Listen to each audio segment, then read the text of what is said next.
அறிவோம் ஆங்கிலம் எளிய முறையில் இனிய தமிழில். Parts of speech. ஒரு வாக்கியத்துல ஒவ்வொரு சொல்லோட பயன்பாடுகளை பத்தி தெரிஞ்சுக்கிறதுக்கு இந்த பார்ட்ஸ் ஆஃப் ஸ்பீச் ரொம்ப ரொம்ப அவசியம். இது 8 வகைப்படும். verb, noun, pronoun, adjective, adverb, interjection, conjunction, preposition. இந்த 8 பார்ட்ஸ் ஆஃப் ஸ்பீச்சை பத்தி நாம இப்ப கொஞ்சம் விளக்கமா பார்க்கலாம். verb, வினைச்சொல், describes an action. ஒரு செயலை குறிக்கிற சொல்லுக்கு verb-ன்னு பேரு. example, walk, talk, sleep, learn. they play cricket. இதுல playங்கிறது தான் விளையாட்டு அப்படிங்கிற செயலை குறிக்கிறதால play is the verb. Anu ran to school. இதுல ran is the verb. I want to attend the class. இதுல verb attend. Noun, பெயர்ச்சொல், names a person, place or things. ஒரு மனிதரையோ இடத்தையோ ஒரு பொருளையோ குறிக்கிற சொல்லுக்கு noun-னு பேரு. examples, house, teacher, shop, cup. My teacher is very intelligent. இதுல டீச்சர்ங்கிற சொல்லுதான் மனிதரை குறிக்குது. so teacher is the noun. அடுத்த சென்டென்ஸ்ல அனு is going to Delhi. இதுல 2 noun இருக்கு. அனு is the name of a person and Delhi is the name of the place. so Anu, Delhi ரெண்டுமே noun. pronoun replaces the noun. ஒரு நவுனுக்கு பதிலா நம்ம பயன்படுத்துற சொல்லுக்கு pronoun-னு பேரு. examples, he, she, it, they, I. Anu is sitting there. She is going to sing. இதுல அனுங்கிற word திருப்பி திருப்பி அதே பேர் வராம நாம ஷீங்கிற வார்த்தையை பயன்படுத்துறோம். அதனால she is the pronoun. next, you can visit the shopping center now. இதுல you is the pronoun.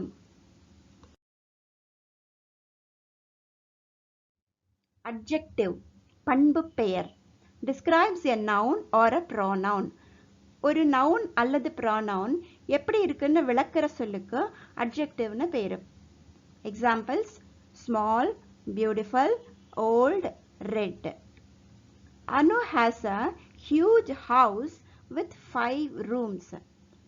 இதுல ஹவுஸ்ங்கிறது noun, அந்த ஹவுஸ் எப்படி இருக்குன்னு எக்ஸ்பிளைன் பண்ற சொல் huge. so huge is the adjective. hugeனா மிகப்பெரியன்னு அர்த்தம். next, the moon is very bright. இதுல moonங்கிற noun explain பண்ற word bright. so bright is the adjective. adverb describes a verb, an adjective or another adverb.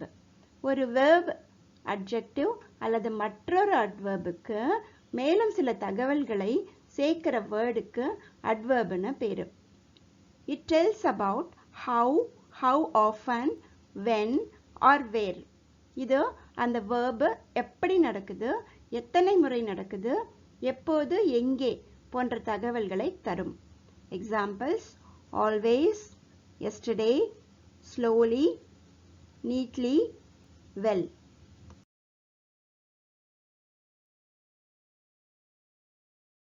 example sentences for adverb. he speaks slowly. இதுல எப்படி பேசுறாருன்னு சொல்ற word slowly. so slowly is the adverb. next, Anu visits the park regularly.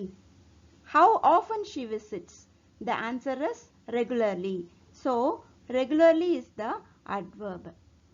yesterday I did not sleep. when, எப்போது என்பதற்கான விடை yesterday. so yesterday is the adverb. next, God is everywhere. எங்கே என்ற கேள்விக்கான விடை everywhere. So everywhere is the adverb. Interjection tells about strong emotion or feeling. ஒரு அதீதமான உணர்ச்சியை விளக்குற சொல்லுக்கு இன்டர்ஜெக்ஷன் பேரு. மிகுந்த சந்தோஷத்துக்கும் துக்கத்துக்கும் இந்த இன்டர்ஜெக்ஷன் பயன்படுது.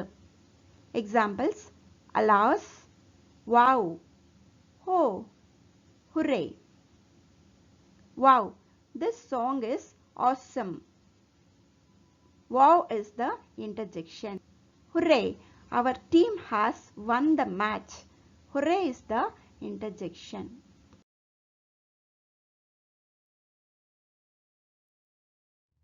Conjunction, இடைச்சொல், connects words, phrases or sentences. இது சொற்களையோ சொற்றொடர்களையோ வாக்கியத்தையோ இணைக்கிறதுக்கு பயன்படுது. Examples: and, but, or, although. Ajay doesn't like tea or coffee. Or is the conjunction. I went to the shop and bought the snacks. And is the conjunction.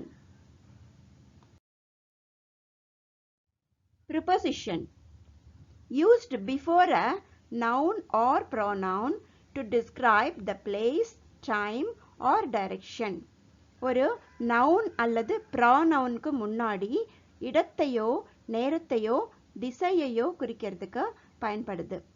Examples: under, above, in, behind. The cat jumped over the box. Over is the preposition. Get into the car quickly. Into is the preposition. 8 parts of speech in one sentence. இந்த 8 parts of speechும் மனசுல நிக்கிறதுக்காக இந்த sentence ஞாபகம் வச்சுக்கோங்க. இதுல எல்லா parts of speechும் பயன்படுத்தப்பட்டிருக்கு. Hooray! I ran quickly after the red bus and got into it. Hooray, interjection. I, pronoun.